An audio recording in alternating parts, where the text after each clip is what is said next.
नमस्कार साथियों, स्वागत है आपका बैंकर साथी चैनल में। साथियों, सीआईबी एग्ज़ाम से रिलेटेड वीडियोस आप बैंकर साथी चैनल पर देख सकते हैं। वीडियोस आपको पसंद आते हैं तो उन्हें लाइक करें, साथ ही शेयर करें हमारे सभी बैंकर साथियों के साथ जो सीआईबी एग्ज़ाम देने जा रहे हैं। साथ ही चैनल को सब्सक्राइब करें और बेल आइकन प्रेस करें ताकि आने वाली वीडियोस की नोटिफिकेशन आपको टाइमली मिलती रहे। इस वीडियो में हम डिस्कस करेंगे सीआईबी के पेपर 1 की यूनिट 27 जिसका नाम है एनालिसिस ऑफ फाइनेंशियल स्टेटमेंट। अब ये इसका पार्ट 3 है। Part 1 and part 2 already channel पर अपलोडेड हैं। आप वहाँ से दोनों पार्ट देख सकते हैं। ये थर्ड और फाइनल पार्ट है। तो शुरू करते हैं साथियों। इसमें हमारा पहला टॉपिक है preparation of statement of profit and loss. अब सेकंड जो पार्ट था उसमें हमने देखा था बैलेंस शीट के बारे में। बैलेंस शीट को कैसे प्रिपेयर किया जाता है, उसके क्या क्या कंपोनेंट्स हैं और किस तरह से उनको अलग अलग सेग्रीगेट अलग अलग पोर्शंस में किया जाता है। अब ये जो है पार्ट 3 है। अब यहाँ पर हम डिस्कस करेंगे प्रॉफिट एंड लॉस स्टेटमेंट को। तो प्रॉफिट एंड लॉस स्टेटमेंट को कैसे प्रिपेयर किया जाता है, इसमें आता है एक तो है आपका रेवेन्यू। तो रेवेन्यू में क्या क्या चीज़ें इंक्लूड होती हैं। In respect of a company other than a finance company, revenue from operations shall disclose separately in the notes revenue from sales of product, sales of services, other operating revenue, less excise duty. In respect of finance company, the revenue from operations shall include revenue from interest and other financial services. अब revenue के बारे में यहाँ कहा गया है कि revenue जो है जो दो तरह की कंपनीज हो सकती हैं, या तो कोई फाइनेंस कंपनी है या फिर जो फाइनेंस कंपनी नहीं है। दोनों के लिए अलग अलग तरह से दे रखा है। जो नॉर्मल फाइनेंस के अलावा और दूसरी जो कंपनीज हैं उन केसेस में क्या होगा, जो रेवेन्यू फ्रॉम ऑपरेशन जो है वो क्या क्या चीज़ें डिस्क्लोज करेगा। वहाँ पर आपको डिस्क्लोज करनी होंगी, ऑर्गेनाइजेशन को डिस्क्लोज करनी होंगी सेल्स ऑफ प्रोडक्ट कि प्रोडक्ट की सेल कितनी हुई है या उससे कितना रेवेन्यू है, सेल ऑफ सर्विसेज से, या फिर अदर ऑपरेटिंग रेवेन्यू। जो इन दोनों में नहीं आएगा वो अदर ऑपरेटिंग रेवेन्यू में आएगा। अब इसमें से क्या माइनस करना है, इसमें से माइनस करना है एक्साइज ड्यूटी। तो जो एक्साइज ड्यूटी लग गई वो इसमें से माइनस हो जाएगा। लेकिन जहाँ बात आती है फाइनेंस कंपनीज़ की, तो फाइनेंस कंपनी के केस में रेवेन्यू फ्रॉम ऑपरेशन जो होगा वो क्या इंक्लूड करेगा, वो इंक्लूड करेगा revenue from interest and other financial services. तो क्योंकि वहाँ पर सेल ऑफ प्रोडक्ट तो है नहीं, तो इंटरेस्ट की इनकम ही होती है, तो वहाँ पर रेवेन्यू फ्रॉम इंटरेस्ट और अदर फाइनेंशियल सर्विसेज से जो रेवेन्यू आएगा वही रेवेन्यू फ्रॉम ऑपरेशंस में इंक्लूड होगा। फाइनेंशियल कॉस्ट क्या होती है? Financial cost shall be classified as interest expense, other borrowing cost and applicable net gain loss on foreign currency transactions and translation.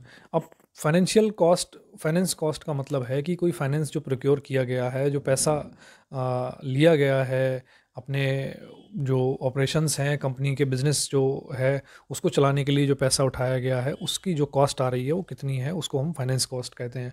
तो फाइनेंस कॉस्ट तीन तरह की हो सकती है। या तो जो इंटरेस्ट एक्सपेंस होगा, जो लिया है पैसा उस पर जो इंटरेस्ट पे करना है। दूसरा हो सकता है अदर बोरोइंग कॉस्ट। अब मान लीजिए इंटरेस्ट के अलावा कोई और जो कहीं कमीशन देना है, या फिर कहीं जो बैंक के चार्जेस हैं, या फिर और तरह के एक्सपेंसेस कोई हो रहे हैं, फाइलिंग एक्सपेंसेस हैं, ऑफिस एक्सपेंस कुछ है, तो वो सारी जो होंगी वो अदर एक्सपेंसेस में आ जाए, अदर बोरिंग कॉस्ट में आ जाएंगी। थर्ड है एप्लीकेबल नेट गेन। तो जितना जो एप्लीकेबल नेट गेन होगा, अब एप्लीकेबल नेट गेन या लॉस इस पे फॉरेन करेंसी जो ट्रांजैक्शन की गई हैं उनमें गेन भी हो सकता है, लॉस भी हो सकता है, तो वो भी रिकॉर्ड इसमें करना होगा। थर्ड है अदर इनकम। अदर इनकम में shall be classified as interest income, dividend income, net gain या loss on sale of investment and other non operating income. तो ये सारी चीज़ें जो होंगी वो अदर इनकम में आएंगी। फोर्थ है एडिशनल इन्फॉर्मेशन। तो एडिशनल इन्फॉर्मेशन में क्या क्या इन्फॉर्मेशन देनी है? Company shall disclose by way of notes additional information regarding aggregate expenditure and income of various items. तो अलग अलग जो आइटम है उनके बारे में जो एडिशनल इन्फॉर्मेशन है एक्सपेंडिचर की या इनकम की, वो वहाँ पर देनी है। अब ये बेसिकली हम जो सारे आइटम जो बात कर रहे हैं ये प्रॉफिट एंड लॉस स्टेटमेंट की बात हो रही है। बैलेंस शीट के हम ऑलरेडी डिस्कस कर चुके हैं पिछले वीडियो में। तो प्रॉफिट एंड लॉस स्टेटमेंट में ये सारे पार्ट आते हैं और उनको किस तरह से तैयार करना है। नेक्स्ट आता है हमारा फंड फ्लो या कैश फ्लो स्टेटमेंट। तो फंड फ्लो और कैश फ्लो स्टेटमेंट जो है दो डिफरेंट वेरिएबल हैं जो रिफ्लेक्ट करते हैं और स्पेसिफिक टाइम पीरियड के लिए ये बनाए जाते हैं। कैश फ्लो क्या करता है? कंपनी का जो इनफ्लो और आउटफ्लो ऑफ एक्चुअल कैश, जो कैश और या कैश इक्विवेलेंट जो बाहर गया अंदर आया उसकी बात होती है यहाँ पर। जबकि फंड फ्लो में ओवरऑल जो फंड्स का मूवमेंट है उसकी बात होती है। तो फंड्स में और कैश में अलग अलग दो चीज़ें हैं। कैश में जो एक्चुअल कैश ट्रांजेक्शन्स होती हैं उनकी बात होती है, कैश इक्विवेलेंट्स की। जबकि फ़ंड में जो फ़ंड प्रोक्योर किया गया है और उसको कहाँ लगाया जा रहा है, कहाँ वो जा रहा है, उस तरह से जो फ़ंड का मूवमेंट होता है उसको रिकॉर्ड किया जाता है। Both help provide investor and market with a snapshot on how the company is doing on a periodic basis। अब दोनों की ही ज़रूरत पड़ती है, किसके लिए, किनको, इन्वेस्टर्स को या मार्केट को, ताकि उन्हें आइडिया रहे कि स्नैपशॉट रहे कि कंपनी किस तरह से काम कर रही है। The cash flow statement is best suited to gauge a company's liquidity profile, whereas the fund flow statement is best geared towards the long term financial planning। अब जो कैश फ्लो स्टेटमेंट है वो क्या करेगी, best guided suited to gauge a company's liquidity profile. अब मतलब liquidity profile को आप इससे आइडिया लगा सकते हैं, क्योंकि कैश फ्लो में एक्चुअल कैश की बात हो रही है, कितना लिक्विड कैश अवेलेबल है कंपनी के पास में, किस तरह से उसका मूवमेंट हो रहा है।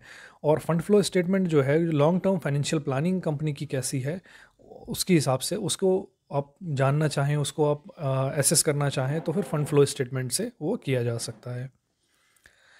एक्चुअल फाइनेंशियल, अब बात करते हैं साथियों प्रोजेक्टेड फाइनेंशियल स्टेटमेंट की। अब प्रोजेक्टेड फाइनेंशियल स्टेटमेंट क्या होती हैं, एक तो हमारी एक्चुअल फाइनेंशियल स्टेटमेंट हो गई, जो ऑडिटेड बैलेंस शीट भी जिन्हें हम कहते हैं, चाहे वो बैलेंस शीट हो या प्रॉफिट एंड लॉस स्टेटमेंट हो। एक्चुअल जो फाइनेंशियल स्टेटमेंट हो सकती हैं, दूसरी होती हैं प्रोजेक्टेड, जो अभी समय पूरा, अकाउंटिंग पीरियड पूरा नहीं हुआ है या जिसकी ऑडिटिंग नहीं हुई है, ऑडिटेड जो नहीं है वो प्रोजेक्टेड होंगी। Actual financial statements are the for the past period and analysis of these gives very useful financial in activity it is necessary to anticipate the financial position of the enterprise in future। अब जो actual financial statement होगी वो तो definitely जो time बीत चुका है, जो समय गुजर चुका है उसकी होगी, लेकिन फ्यूचर में किस तरह की कंपनी की पोजीशन रहने वाली है उसका अगर हमें आइडिया लगाना है, तो उसके लिए हमें जो फ्यूचर जो फाइनेंशियल पोजीशन है उसको एंटिसिपेट करना होगा, और उसके लिए हमें प्रोजेक्टेड फाइनेंशियल स्टेटमेंट की ज़रूरत होती है। For assessing the working capital need, the statement of assets and liability of the last year will not be adequate to assess the level of asset and liability to arrive at the need of the and need for the bank's loan. Of course the financial statement serve as most important guide for this estimate. अब जो working capital need assess करनी हो अगर किसी enterprise की, कि उसको कितने सीसी की या वर्किंग कैपिटल की कितनी रिक्वायरमेंट है, उसको एसेस करने के लिए जो पुरानी प्रॉफिट एंड लॉस स्टेटमेंट है उनमें जो एसेट्स और लायबिलिटी दी हुई हैं वो एडिक्वेट नहीं होंगी, उनसे हम उसको पूरा अंदाज़ा नहीं लगा सकते कि फ्यूचर में वो किस तरह की ज़रूरतें जो हैं बिज़नेस की रहने वाली है।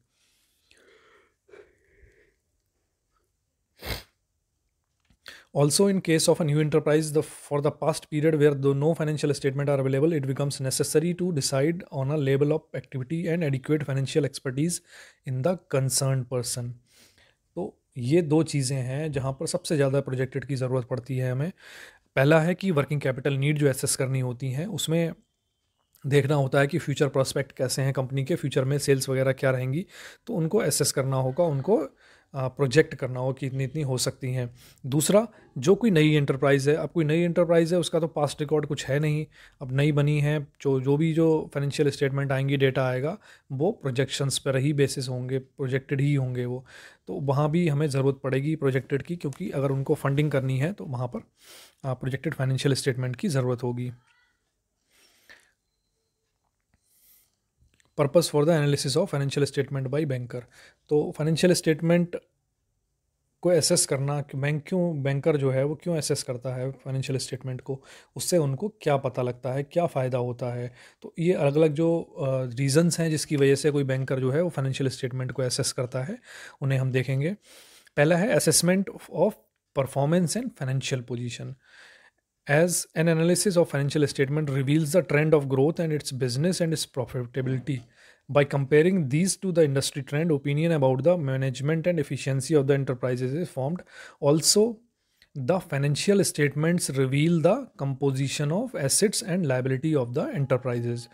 तो क्या होता है, किसी भी एसेट्स और कोई भी बैंकर किसी फाइनेंशियल स्टेटमेंट को इसलिए एनालाइज करता है ताकि फाइनेंशियल स्टेटमेंट को एनालाइज करने के बाद में बिजनेस की जो ट्रेंड है जाके पिछले जो 2-3 साल की अगर एनालाइज़ आप करेंगे, तो एक ट्रेंड पता लगता है कि वो बिज़नेस जो है किस तरफ जा रहा है, वो ग्रोथ की तरफ जा रहा है, उसके सेल्स बढ़ रही हैं, उसके प्रॉफ़िट्स बढ़ रहे हैं या फिर वो डिक्लाइन हो रहे हैं।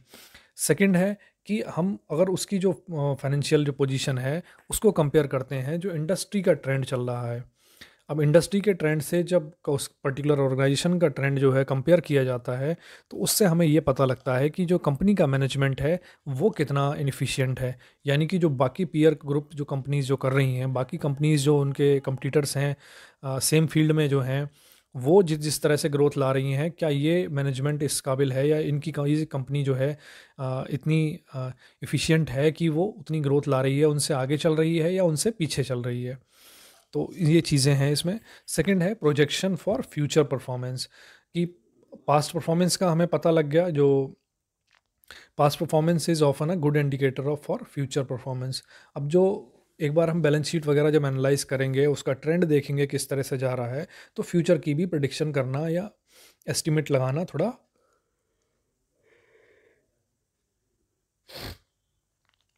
तो फ्यूचर का भी जो ट्रेंड देखना आसान हो जाता है। The financial statement analysis helps in projecting the earning prospect and growth rate in the level of activity and earning with the reasonable degree of certainty. तो कोई भी फाइनेंशियल स्टेटमेंट जब हम स्टडी करते हैं, तो एक आइडिया हमें लग जाता है कि फ्यूचर में उसकी किस तरह से प्रोस्पेक्ट ग्रोथ कैसे रहने वाली है, क्या प्रोस्पेक्ट हैं उसके बिजनेस के। तो ये काफ़ी हद तक सर्टेनिटी तक हम उसको प्रिडिक्ट कर सकते हैं। थर्ड है डिटेक्टिंग डेंजर सिग्नल। अब इनके जब ट्रेंड एनालिसिस करेंगे, बैलेंस शीट फाइनेंशियल स्टेटमेंट देखेंगे, तो उसमें हमें ये भी आइडिया लग जाएगा कि कंपनी को कोई किसी तरह का डेंजर तो नहीं है, कंपनी कहीं आगे जाके खराब बंद तो नहीं होने वाली है, किसी मुसीबत में तो नहीं जाने वाली है। Financial statement analysis is an important tool in knowing the direction of business of enterprises as also to detect any deterioration in its financial health. तो कोई फाइनेंशियल हेल्थ में किसी तरह की खराबी गड़बड़ी तो नहीं आई है, इसका भी पता हमें इससे फाइनेंशियल स्टेटमेंट एनालिसिस से लग जाता है।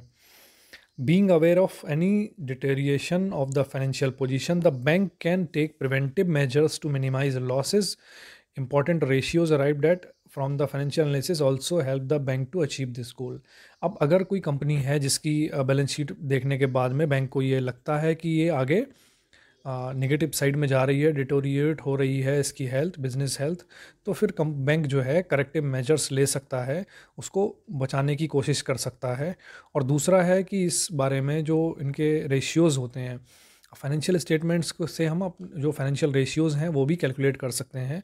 और उन रेशियोज़ को कैलकुलेट करने के बाद भी उनके जो स्टैंडर्ड जो मानक है कि करंट रेशियो इतना होना चाहिए, लिक्विड क्विक रेशियो इतना होना चाहिए, तो अगर उससे वो डाइवर्ट होते हैं, उससे अलग होते हैं, तो हमें काफ़ी हद तक ये आइडिया लग जाता है कि इनकी जो पोजीशन है वो ठीक नहीं है, बिज़नेस जो है वो लॉस में जाने के चांसेस ज़्यादा है। Assessment of credit requirement. अब जो एक और भी ये भी बहुत इंपॉर्टेंट पॉइंट है कि बैंकर इसलिए भी फाइनेंशियल स्टेटमेंट को एसेस करते हैं कि जब भी कोई कंपनी बैंक के पास आती है, कोई ऑर्गेनाइजेशन उसको उसकी रिक्वायरमेंट है, फंड्स की रिक्वायरमेंट है, तो बैंकर क्या है उसकी रीपेइंग कैपेसिटी देखेगा और फिर उसको कितनी एक्चुअल में रिक्वायरमेंट है वो भी एनालाइज कर सकता है, या फिर उतने फंड मिलने के बाद में कितना उससे फ़ायदा जो बिज़नेस को मिलेगा। तो इन सब चीज़ों को भी बैंकर एनालाइज कर सकता है, क्रेडिट रिक्वायरमेंट्स को। Financial statement analysis is used by banks to assess the credit requirements more accurately. तो ज़्यादा एक्यूरेटली क्रेडिट रिक्वायरमेंट जो है वो एसेस की जा सकती हैं। Banks are also concern with the repayment of loan interest within a reasonable time. Analysis of financial statement of borrower helps in assessing the repayment schedule as also to assess credit risk, decide the terms and condition of loan. तो अब इससे क्या लग जाता, तो कई 3 चीज़ें इसमें मेन जो हैं वो डिस्कस की गई हैं।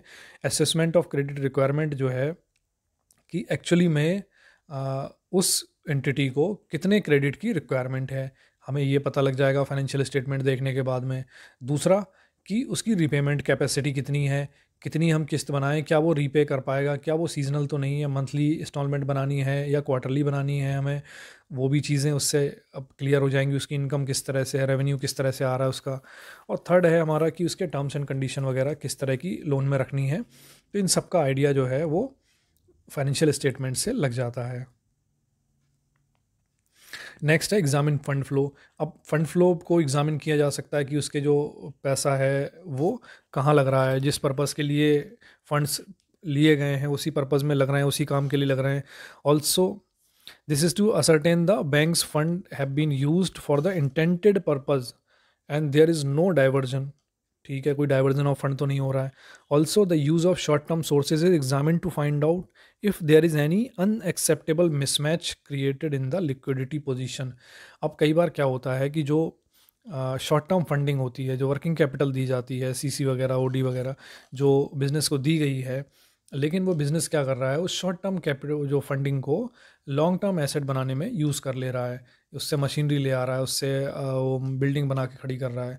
तो वहाँ पर क्या है, वहाँ पर लिक्विडिटी मिसमैच हो जाएगा, वहाँ पर डाइवर्जन ऑफ फंड इसमें हो रहा है और लिक्विडिटी मिसमैच होने के पूरे पूरे चांसेस हैं, वहाँ पर उसकी बिज़नेस की पोजीशन ख़राब हो सकती है। तो इसको भी एग्जामिन करना कि कहीं डाइवर्जन ऑफ फंड तो नहीं हो रहा है, जो शॉर्ट टर्म जो डेप्ट हैं वो शॉर्ट टर्म जो एसेट्स बनाने में ही यूज़ हो रहे हैं, वर्किंग कैपिटल के लिए ही यूज़ हो रहे हैं। वो क्रॉस चेकिंग के लिए भी जो है बैंकर जो है वो फाइनेंशियल स्टेटमेंट एनालाइज करते हैं। The statement of stocks and book debt as on the date of balance sheet submitted by the borrower for the calculation of drawing power in the cash credit account are cross-checked with the figures given in the balance sheet. If statement of the balance sheet date are not available, the statement of nearest date are used, which gives a fair idea if the correct statement are being submitted. अब इससे क्या है, कई बार जो borrower जो statement लेके आ रहे हैं स्टॉक की और बुक डेप्ट की,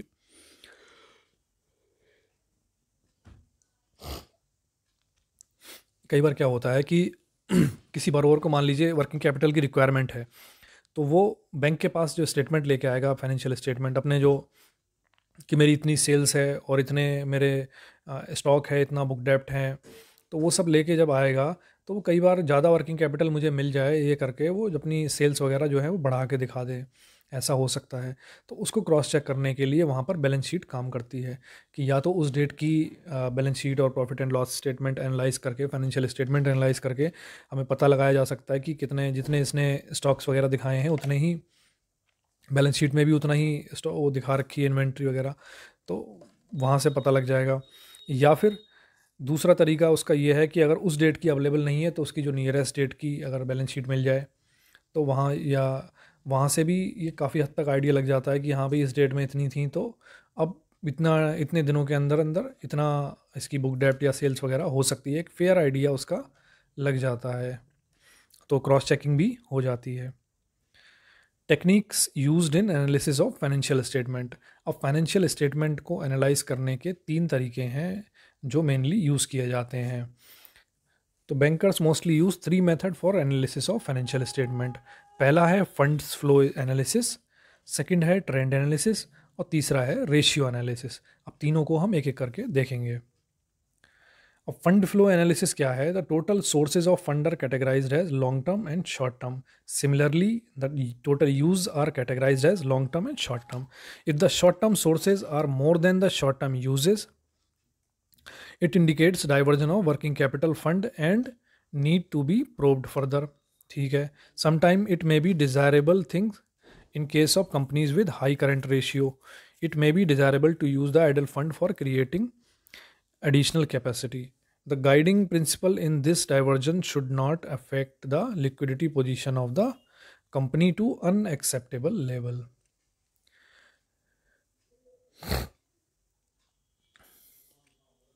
अब यहाँ पर बात आ रही है, if the total sources of the fund are categorise. अब 2 तरह से हो सकते हैं, लॉन्ग टर्म फंड हो सकते हैं और शॉर्ट टर्म फंड हो सकते हैं। ऐसे ही जो यूज़ उनको कहाँ यूज़ किया गया है वो भी लॉन्ग टर्म में यूज़ किया जा सकता है या फिर शॉर्ट टर्म के एसेट क्रिएट करने में यूज़ किया जा रहा है।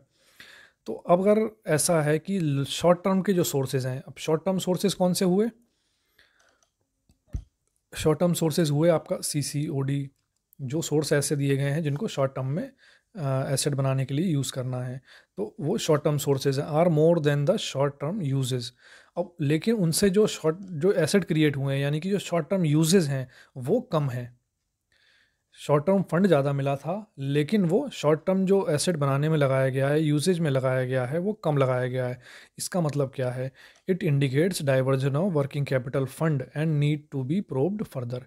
इसका मतलब ये है कि वो जो वर्किंग कैपिटल सीसी या ओडी की फॉर्म में उस फर्म को दिया गया था, उसने उसका डाइवर्जन कहीं और कर दिया है। उतने पूरे पैसे जो हैं वो शॉर्ट टर्म में नहीं लगाए हैं। तो अब क्यों नहीं लगाए हैं, क्या है, उसको हम फर्दर प्रोब इसमें किया जा सकता है। अब कई बार क्या होता है, it may be desirable thing, कि चलो ठीक है कर दिया, ये अच्छी बात होती है। कई बार अच्छी बात किन केसेस में होती है? जहाँ पर फंड उनके पास हाई करंट रेशियो है, कंपनी का करंट रेशियो काफ़ी ज़्यादा है। करंट रेशियो का मतलब है current asset over current liability. तो करंट एसेट काफ़ी ज़्यादा है, करंट लायबिलिटी कम है, तो वहाँ पर क्या है, कई बार ऐसा होता है कि जो शॉर्ट टर्म जो सोर्सेज हैं उनको लॉन्ग टर्म में भी यूज़ थोड़ा बहुत कर सकते हैं। तो वो डिज़ायरेबल है, ताकि कोई फंड जो है ऑलरेडी एक्स्ट्रा है उनके पास शॉर्ट टर्म में, तो वो आइडल ना पड़ा रहे। तो उस तरह से अगर देखते हैं तो वो ठीक है, उसको हम एक्सेप्टेबल एक कह सकते हैं। या फिर अब इसमें होता क्या है, जो थर्ड जो एक्चुअली जो गाइडिंग प्रिंसिपल है कि कहाँ तक ये ठीक है कि शॉर्ट टर्म वाले को आप लॉन्ग टर्म में यूज़ कर रहे हो, तो उसका गाइडिंग प्रिंसिपल ये की है कि लिक्विडिटी मिसमैच नहीं होना चाहिए। यानी कि ऐसा नहीं हो, जो वर्किंग कैपिटल आप ऑर्गेनाइजेशन को मिली थी वो तो उसने लगा दी बिल्डिंग खरीदने में, मशीन खरीदने में, लेकिन अब बाद में जो रॉ मटेरियल खरीदने के लिए उसके पास फंड ही नहीं है। तो जो शॉर्ट टर्म रिक्वायरमेंट के लिए फ़ंड दिए गए हैं उनका यूज़ शॉर्ट टर्म रिक्वायरमेंट में ही होना चाहिए। हाँ, अगर कुछ एक्सेस है, काफ़ी ज़्यादा हो रहे हैं और फंड्स आइडल पड़े हुए हैं, तब उनका नॉन करंट एसेट बनाने में भी यूज़ हो सकता है। तो ये है। अब फंड फ्लो एनालिसिस के बाद में दूसरा जो मेथड है वो है ट्रेंड एनालिसिस। अब ट्रेंड एनालिसिस क्या होता है ये देखते हैं। The item under trend analysis banker adopt the following methodologies. The item for which trend is required to be seen are arranged in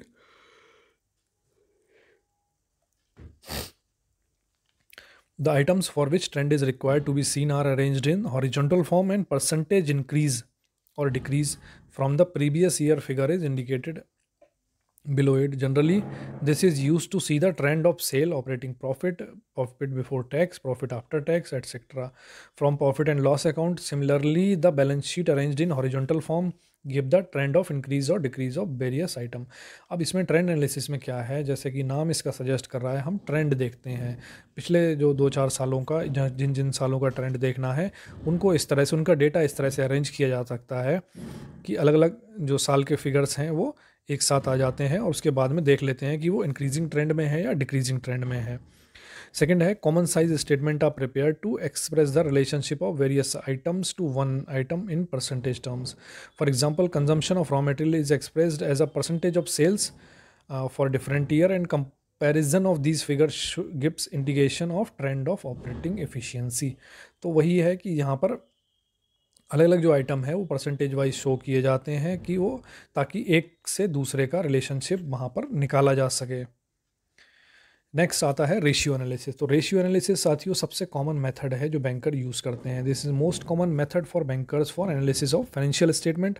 a ratio is comparison of two figures and can be expressed as percentage, as a number और simply as a proportion. अब ratio क्या है आप सभी जानते होंगे कि किन्हीं दो एंटिटी के बीच में रिलेशन निकालना वही रेशियो है। और इसको एक्सप्रेस कर सकते हैं या तो परसेंटेज में कि वो इतना परसेंट है उसका, या फिर नंबर में कि वो उसका दोगुना है, 2 टाइम्स लिख सकते हैं, या फिर 1/2 या 2/1, इस तरह से भी एक प्रोपोर्शन की फॉर्म में भी उसको मेंशन कर सकते हैं। Both the figures used in calculation of ratio can be either profit and loss और बैलेंस शीट, और one from the profit and loss and other from the balance sheet. और जो भी फिगर्स यूज़ किए जाएंगे जिनका रेशियो हमें निकालना है वो क्या हो सकते हैं, या तो प्रॉफिट एंड लॉस स्टेटमेंट के दोनों हो सकते हैं, दोनों आइटम वहाँ से ही उठाए और उसका रेशियो निकाल लिया, या फिर दोनों बैलेंस शीट के आइटम हो सकते हैं कि एक बैलेंस शीट का आइटम का दूसरे के कंपैरिजन में दूसरे के साथ रेशियो निकाल रहे हैं, या फिर एक बैलेंस शीट का आइटम हो सकता है एक प्रॉफिट एंड लॉस का। तो इस तरह से भी रेशियो निकाल सकते हैं। Ratio helps in comparison of the financial performance and financial position of an entity with other entities as also for the comparison with its own status over the year। अब रेशियो से क्या है, अलग अलग companies को हम compare कर सकते हैं कि इस कंपनी का ये पर्टिकुलर रेशियो इतना है, जबकि दूसरी कंपनी का, दूसरी ऑर्गेनाइजेशन का ये रेशियो इतना है। तो उससे हमें पता लग जाएगा कि इसकी पोजीशन कैसी है। अब रेशियो चाहें तो रीकेपिंग कैपेसिटी का निकाल सकते हैं, लिक्विडिटी के रेशियोज़ हैं, अलग अलग तरह के होते हैं, तो वहाँ से उनकी उसी अकॉर्डिंग हमें इन्फॉर्मेशन मिल सकती है कि कौन किस फील्ड में बेटर परफॉर्म कर रहा है। नेक्स्ट है कि खुद का भी उनका कंपैरिजन किया जा सकता है। मान लीजिए सेम ऑर्गेनाइजेशन है और पिछले 5 साल की फाइनेंशियल स्टेटमेंट ली, पूरी स्टेटमेंट पढ़ने की ज़रूरत नहीं है, आप उसके रेशियोज़ अगर कंपेयर कर लेंगे, निकाल लेंगे, तब भी आइडिया लग जाता है कि ये रेशियो मान लीजिए ओवर अ टाइम ठीक हो रहा है, कोई पर्टिकुलर रेशियो है वो ओवर अ टाइम अनफेवरेबल हो रहा है, ख़राब हो रहा है, तो वहाँ पर भी उसके ट्रेंड का पता लग सकता है। अब अलग अलग तरह के रेशियोज़ हैं, कुछ जो इंपॉर्टेंट हैं उनको डिस्कस कर लेते हैं साथियों। यहाँ पर है प्रॉफिटेबिलिटी रेशियो। प्रॉफिटेबिलिटी रेशियो होगा ये, the ratio which interest a banker most are the following ratios. Profitability ratio यानी कि प्रॉफिट कितना है, तो वहाँ पर आता है operating profit margin OPM and net profit margin are calculated by dividing the figure of operating profit margin and net profit respect by the net sales. तो नेट सेल्स से इनको डिवाइड करने के बाद में नेट प्रॉफिट मार्जिन या operating profit margin निकल जाता है। Operating profit margin is an indicator of the operating efficiency of the enterprises, while net profit margin is an indication of ability to withstand the adverse business condition. अब operating profit margin तो ये है कि उसकी जो business activity हो रही है वो कितनी इफ़िशियंट है, यानी कि कितना रॉ मटेरियल कंज्यूम करके, कितना रिसोर्स कंज्यूम करके वो कितना प्रोडक्शन कर रही है, या कितना पैसा लगा के कितना पैसा कमा के दे रहा है वो बिज़नेस, तो वो तो ऑपरेटिंग प्रॉफिट के हिसाब से हो गया। अब दूसरा है नेट प्रॉफिट मार्जिन हो गया, यानी कि ऑपरेटिंग में से फिर फर्दर जो टैक्सेस वगैरह आप निकालेंगे, सारे खर्चे निकालेंगे, तो फिर वो नेट प्रॉफिट मार्जिन में, तो वो एक इंडिकेट करता है कि बिज़नेस कोई एडवर्स कंडीशन अगर आ गई तो बिज़नेस कितना उसको झेल पाएगा, तो नेट प्रॉफिट मार्जिन उसको शो करता है।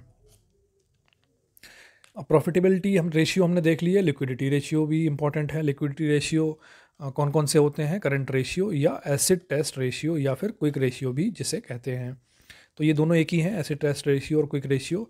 करंट रेशियो थोड़ा सा अलग है। While current ratio is the ratio of total current asset over total current liability. तो करंट रेशियो में तो हम देखते हैं कि कितने करंट एसेट बने हैं और डिवाइडेड बाय करंट लायबिलिटी कितनी है फर्म की। क्विक रेशियो में क्या है, quick ratio is calculated by dividing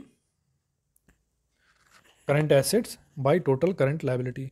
तो जो इन्वेंट्री अगर हम उसमें से हटा दें, यानी कि current asset by current liability तो हो गया करंट रेशियो, तो जो करंट एसेट हैं उसमें से जो इन्वेंट्री अगर हटा दें, तो इन्वेंट्री हटाने के बाद में उसको टोटल जो करंट लायबिलिटी है उनसे डिवाइड कर दें, तो फिर जो रेशियो आएगा वो क्विक रेशियो आएगा। These ratios indicate the capacity of an enterprise to meet its short term obligation. अब इनसे पता ये लगता है कि लिक्विडिटी कितनी है उस ऑर्गेनाइजेशन के पास में और उसकी कैपेसिटी कितनी है, उसकी जो ऑब्लिगेशंस हैं short term obligation. Short term obligation कौन सी होती हैं, जो करंट लायबिलिटी हैं वही उसकी शॉर्ट टर्म में ऑब्लिगेशंस हैं फर्म की। तो शॉर्ट टर्म जो ऑब्लिगेशंस हैं उनको मीट करने के लिए उसके पास कितने करंट एसेट हैं, कितनी जो है कैपेसिटी है, तो वो इससे रेशियो से पता लगती है। Capital structure ratio. अब कैपिटल स्ट्रक्चर रेशियो में आते हैं आपके कैपिटल स्ट्रक्चर रेशियो, डेब्ट इक्विटी रेशियो आता है, is a ratio of total outside long term liability to the net worth of an enterprises. Bankers are averse to high debt equity ratio as it not only represent high borrowing in relation to the own funds but also affect the viability of the operation of the enterprises, as high borrowing means higher cost and lower operating margin. अब capital structure ratio जो है मतलब overall जो business जो है वो चल रहा है, अब इससे बेसिकली पता लगता है कि जो मालिक हैं, जो कंपनी के ओनर्स हैं, उनका कितना फंड लगा हुआ है उस पर्टिकुलर ऑर्गेनाइजेशन में और बोरोइंग कितनी है।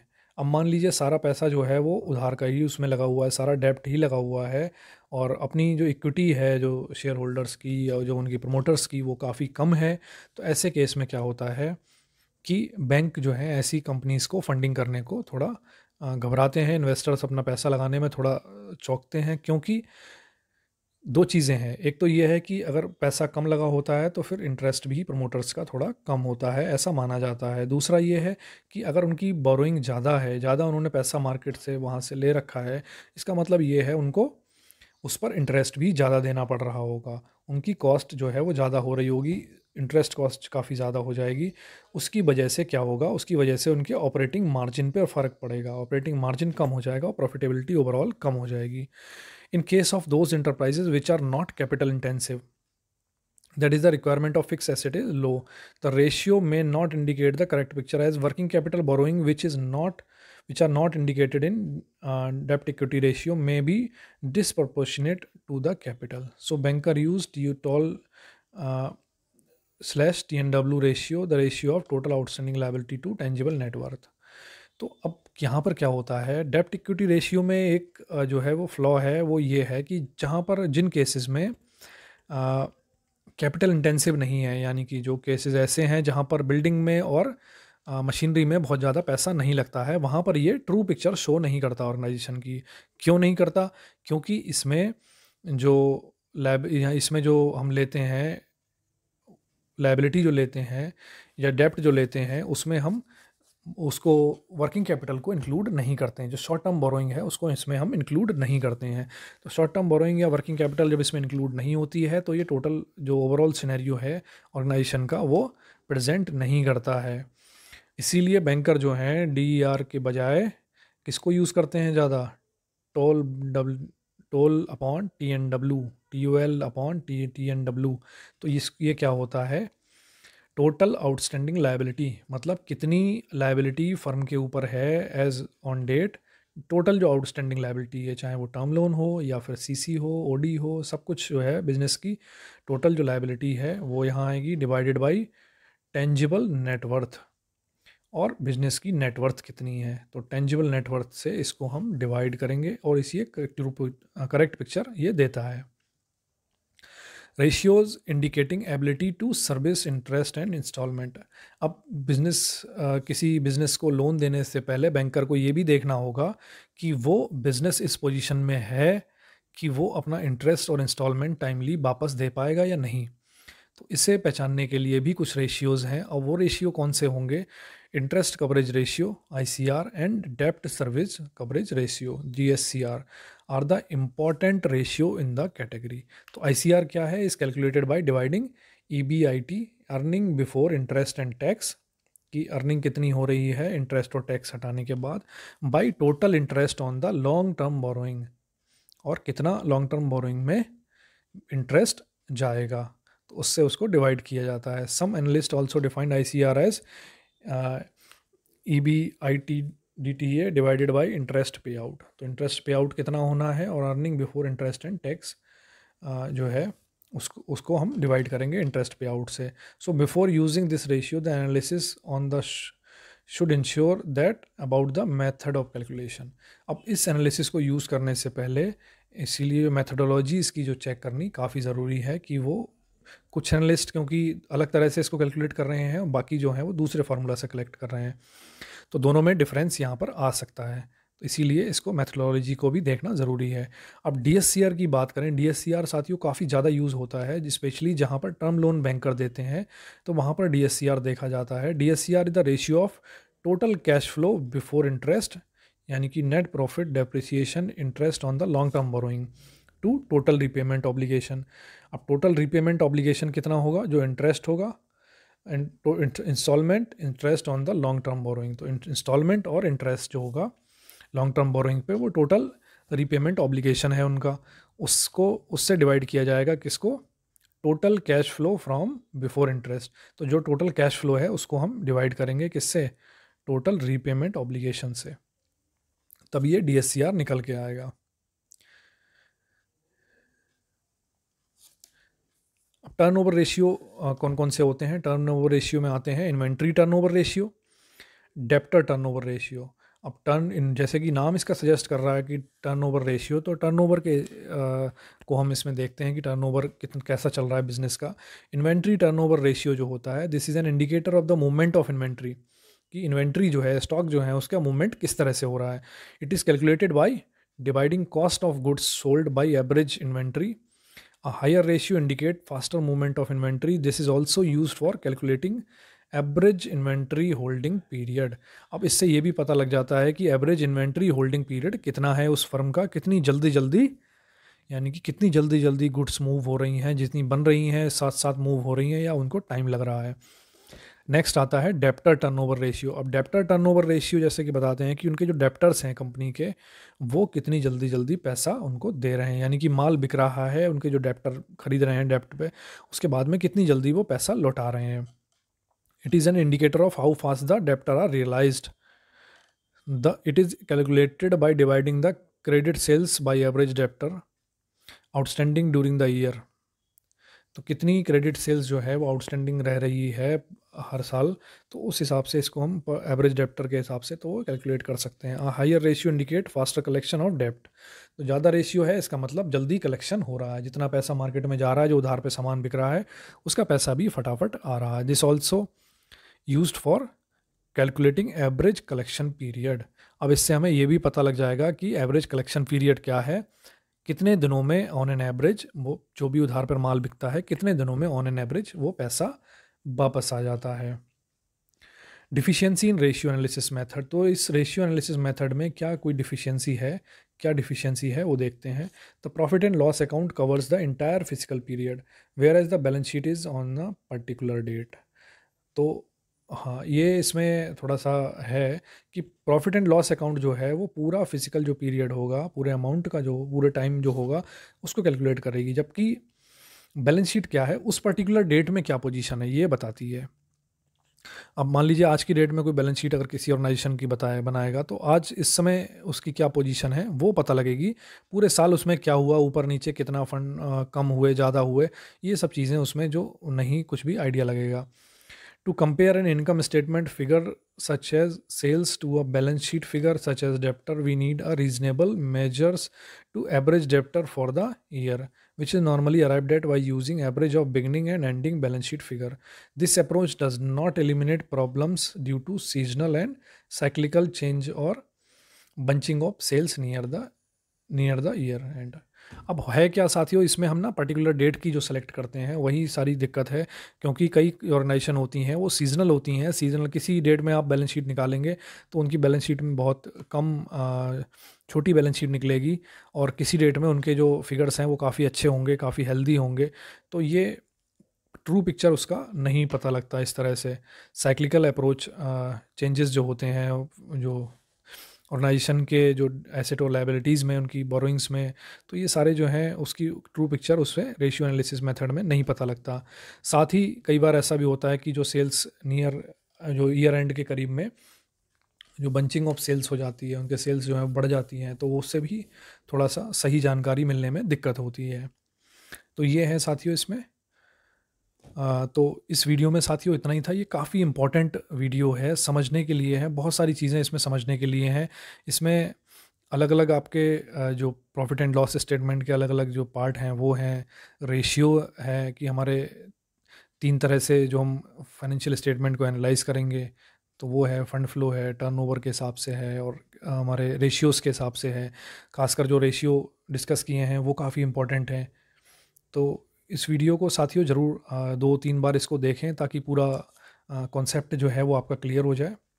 तो आई होप कि साथियों वीडियो आपको पसंद आया हो, और पसंद आया है तो इसे लाइक करें, साथ ही शेयर करें हमारे सभी बैंकर साथियों के साथ जो CIB एग्ज़ाम देने जा रहे हैं, और चैनल को भी सब्सक्राइब करें ताकि आने वाली वीडियोज़ की नोटिफिकेशन भी आपको टाइमली मिलती रहे। तो मिलते हैं साथियों नेक्स्ट वीडियो में। Thank you.